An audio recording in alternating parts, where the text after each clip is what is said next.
평안하십니까? 8월 29일 토요일 아침 묵상입니다. 오늘 같이 읽을 리바이블 본문은 예레미야 35장에서 37장까지입니다. 어제 34장까지 읽었는데 오늘 읽은 35장부터 37장은 조금 복잡합니다. 왜냐하면 32장, 33장, 34장 순서대로 시드기야 왕 때, 이스라엘의 마지막 왕이었던 시드기야 왕 때를 이야기하고 있습니다. 그런데 오늘 읽을 35장은 갑자기 그 앞에 있었던 왕인 여호야김의 이야기로 넘어가게 됩니다. 그리고 그 전에 32장, 33장에 34장에 보면 예레미야가 왕궁의 근위대들에 있었다라고 이야기하는데 37장에 넘어가면 마지막 절에 예레미야가 근위대들에 가두어지는 장면이 등장하게 됩니다. 다시 말하면 예레미야가 왜 근위대들에 있는지를 설명하고 있는 것이 37장입니다. 그러니까 다시 이야기하면 순서가 복잡하게 되어 있습니다. 그 순서를 조금 생각하면서 읽을 필요가 있습니다. 32장 앞부분에 보면 그때가 시드기야 10년이다 라고 이야기합니다. 그리고 예레미야가 왕궁의 근위대들에 갇혀 있었다. 33장 1절에도 보면 예레미야가 여전히 근위대들 안에 갇혀 있을 때라고 이야기합니다. 34장이 시작하는 부분은 시드기야 왕 이야기를 합니다.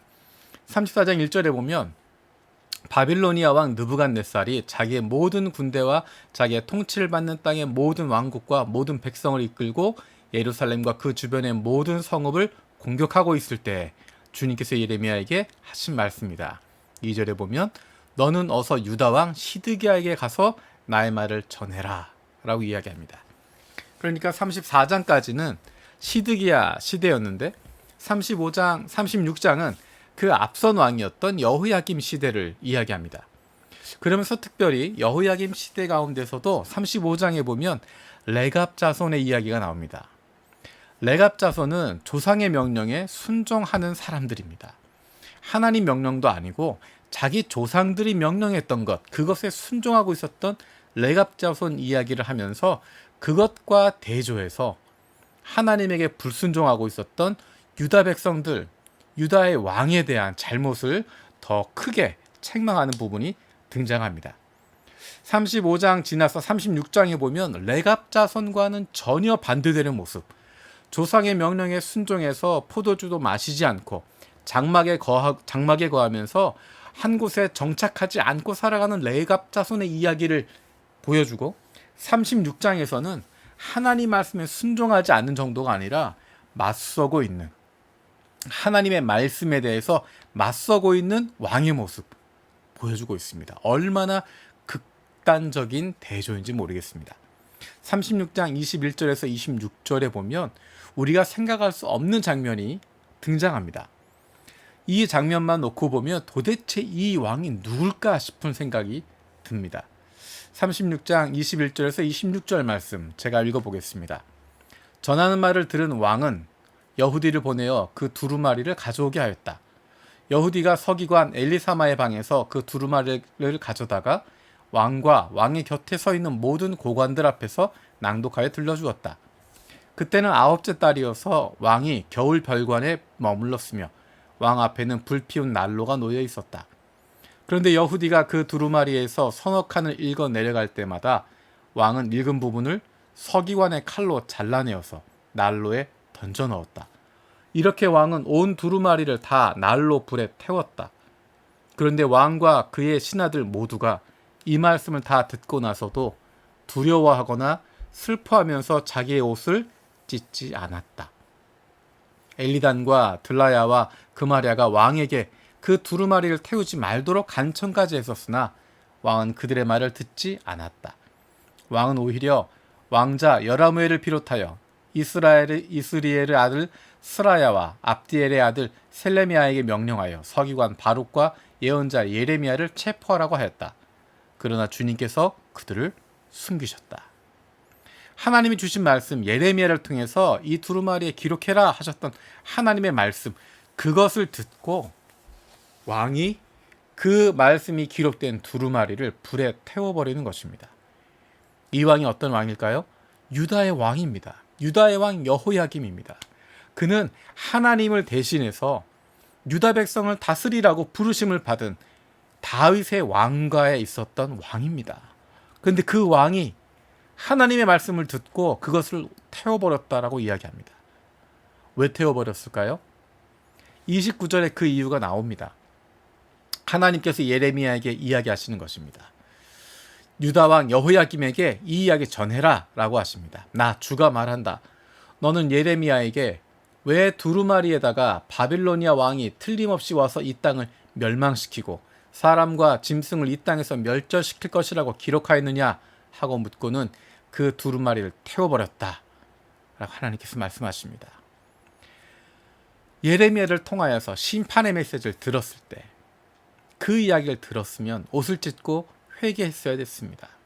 바빌로니아 왕이 틀림없이 와서 이 땅을 멸망시키고 사람과 짐승을 멸절시킬 것이다 라고 들으면 그 이야기를 듣고 옷을 찢고 회개했어야 되는데 기분 나빴다라는 것입니다. 잘못을 지적받았는데 기분 나쁘다는 것입니다. 그래서 그 말씀이 적힌 두루마리를 태워버리는 것입니다. 그 두루마리를 태워버리면 마치 그 말씀이 이루어지지 않을 것처럼 기분이 나쁘기 때문에 없애려고 합니다. 예레미야도 잡아서 죽이려고 합니다. 그것이 유다 왕의 모습이었습니다. 그런데 사실은 왕만 그런 것이 아닙니다. 다들 듣고는 있지만 한쪽 귀로는 흘려보내고 있었습니다. 어쩌면 마음속으로는 여호야김 왕처럼 예레미야의 선포를 들을 때마다 그것을 다 마음속으로는 찢어버리고 있지 않았을까. 예레미야가 눈물로 선포하고 있지만 돌아오라고 이야기하고 이대로 있으면 바벨로니아에게 멸망한다라고 선포하는 그 뜨거운 마음, 그 불타는 마음, 그것을 들을 때 한쪽 귀로 듣고 한쪽 귀로 흘려보내고 있지 않습니까? 사람들은 듣지만 변하지 않습니다. 왕도, 고관들도, 지도자들도, 그리고 일반 백성들도 예레미야의 그 선포를 듣고 하나님께로 돌아오지 않고 그 마음을 찢지 않고 오히려 귀를 닫고 오히려 예레미야를 죽이려고 협박하고 있습니다. 내 귀에 좋은 이야기만 들으려고 하고 잘된다 잘된다라는 이야기, 평화롭다 평화롭다는 이야기, 너희가 재난을 당해도 어려움을 당해도 2년이면 다 끝난다, 금방 끝나버릴 거다라고 하는, 내가 듣고 싶어하는 이야기, 내 마음을 시원하게 하는 이야기, 내 욕심을 채워주는 이야기, 그 이야기에만 귀를 기울이고 있고 내 마음을 불편하게 하는 이야기, 나를 힘들게 하는 이야기, 내 잘못을 꾸짖고 있는 이야기, 나에게 대해서 잘못된 길을 가고 있다라고 지적하고 있는 이야기, 그 이야기는 듣고 싶어 하지 않고 기분 나빠하고 그래서 마음의 문을 닫아버리고 있습니다. 여호야김 왕은 겁없이 그것을 밖으로 드러낸 것뿐이고 대부분의 사람들은 겉으로 드러내진 않지만 속으로 그 말씀을 다 찢어버리고 그 말씀 다 태워버리고 듣고도 행하지 않는, 듣고도 행하지 않는다면, 회개의 메시지, 심판의 메시지를 듣고도 회개하지 않는다면 여호야김 왕처럼 찢어버리고 불태워버리는 거나 어떤 것이 다르겠습니까? 우리는 하나님의 말씀을 듣고 하나님이 우리에게 잘못을 지적하실 때 하나님의 말씀을 통해서 네가 이 길 잘못 가고 있는 거다, 돌아서야 된다라고 말씀하실 때 우리는 정말 듣고 있습니까? 아니면 한 귀로 듣고 한 귀로 흘려보내고 있습니까? 겉으로는 아멘이라고 이야기하고 겉으로는 하나님 말씀이라고 이야기하지만 속으로는 그 말씀 갈기갈기 찢어버리고 불태워버리고 이런 말씀을 선포하는 사람 가만두지 않겠다라고 이야기하고 어떻게 이렇게 나에게 말할 수 있냐라고 따지게 되는 그런 모습이 우리 가운데 있지 않습니까? 하나님 말씀하시는 것 듣고도 행하지 않는 것, 그것이 바로 죄인데, 하나님 말씀하시는 것 알고도 행하지 않는 것, 그것이 바로 하나님에게 대적하는 것인데, 하나님 명령 분명히 알매도 불구하고 모른 척하고 무시하고 있는 것, 그것이 하나님 말씀 찢어버리고 불태우는 것과 마찬가지인데 우리의 모습은 어떤지 돌아볼 수 있길 원합니다. 하나님의 말씀 듣고 그 말씀이 우리 마음속에 찔림이 되면 무릎 꿇고 회개할 수 있는, 하나님, 내가 기분이 나쁘지만 내가 죄를 저질렀기 때문에 기분이 나쁩니다.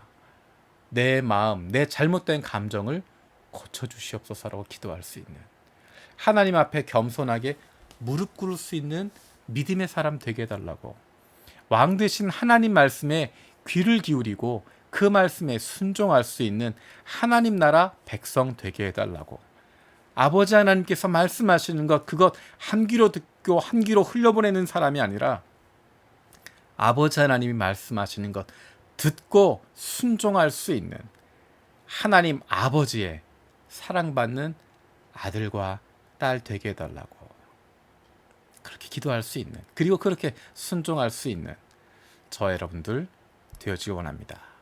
기도하겠습니다. 살아계신 아버지 하나님, 조상의 명령에 순종했던 레갑 자손과 하나님 말씀하시지만 여러 선지자 통해서 말씀하시지만 그 말씀 순종하지 않고 그것 한 귀로 듣고 한 귀로 흘려보내고 뿐만 아니라 그 말씀 기록되어 있던 두루마리 책 갈갈이 찢어서 불태워버리고 그 말씀 선포했던 예레미야 잡아 죽이려고 했던 여호야김의 모습이, 어쩌면 하나님께서 우리에게 말씀하시지만 그 말씀 기분 나빠서 내 마음 상해서 듣고 싶지 않아서 그냥 한 귀로 듣고 한 귀로 흘려보냈던, 하나님 아버지의 뜻 알지만 그 뜻 모른 척하고 넘어갔던, 왕 되신 하나님께서 원하시는 바 알지만 그것 모른 채하고 내 마음대로 내 고집대로 살아가고 있었던 우리의 모습을 돌아봅니다. 왕 되신 하나님의 뜻, 그 뜻이 무엇인지 알면 그것을 행할 수 있는 하나님의 백성들 되게 해 주시고, 하나님 아버지의 마음, 그 마음 알면 그 마음 품고 아버지 하나님께서 원하시는 것, 그 말씀에 순종하며 살아갈 수 있는 하나님의 사랑받는 아들과 딸들 되게 하여 주시옵소서. 감사드렸고 예수님의 이름으로 기도드립니다. 아멘. 오늘도 세 가지 중보기도 제목 가지고 함께 기도하길 원합니다. 내일은 주일입니다. 교회 건물에서 함께 모여서 예배하지는 못하지만 각자의 삶의 자리에서 하나님의 큰 은혜를 경험하는 예배가 되게 하여 주시옵소서.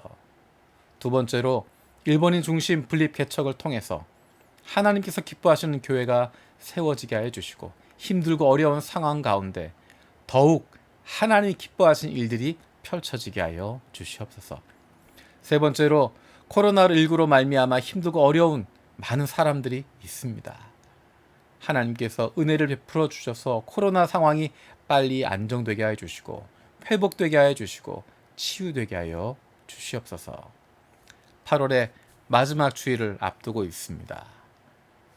날마다 하나님과 함께하는 기쁨, 그리고 하나님께 예배하는 즐거움 누릴 수 있는 저 여러분들 되어지기 원합니다. 감사합니다.